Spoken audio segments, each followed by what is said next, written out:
রসগোল্লা তুই কই তুই করে দিচ্ছ স্যার জোরো খাওয়াই তো পাইকারি দিচ্ছে কিনলে আচ্ছা মা অসুস্থ। তুই সকাল নাস্তা করছো ওদের গ্রামের জন্য বিখ্যাত একটি দোকান দিলে তাই ডাকছি না তোরে তুই আবি না তোর আমি ডাকছি তুই আবি না যাই হোক তো সকালবেলায় আমার বন্ধুর সাথে দেখা হয়ে গেছে তুই চাকরিতে গেছিলিস বিষয়টি যেমন না কিনলে আচ্ছা মা অসুস্থ।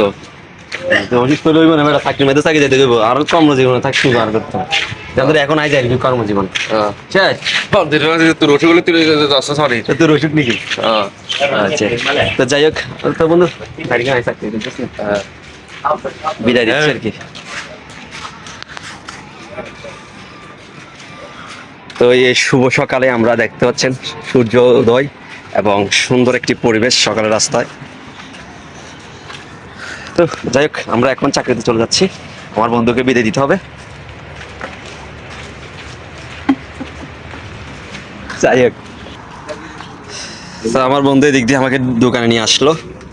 কি খাবি যে তুই কি খাওয়াবি তুই খাবিটা কি তুই সকাল নাস্তা করছস না এখন করি না। কি করিস হ্যাঁ আমার দিকে টাকা নাই বেটা আমি খাবো না আমি খেয়ে আসছি কিছুক্ষণ আগে। যাই হোক আমরা এখন এমন একটি দোকান আছি, এটা আমাদের গ্রামের জন্য বিখ্যাত একটি দোকান। কি প্রদীপ বাবুর দোকান। যাই হোক আমার দাদা হয়, তো দেখা যাক আমরা এখান থেকে কি নাস্তা করতে পারি। কিন্তু তুই করে দিচ্ছ স্যার জোরো খাওয়াই তো পাইকারি দিচ্ছে কি দূর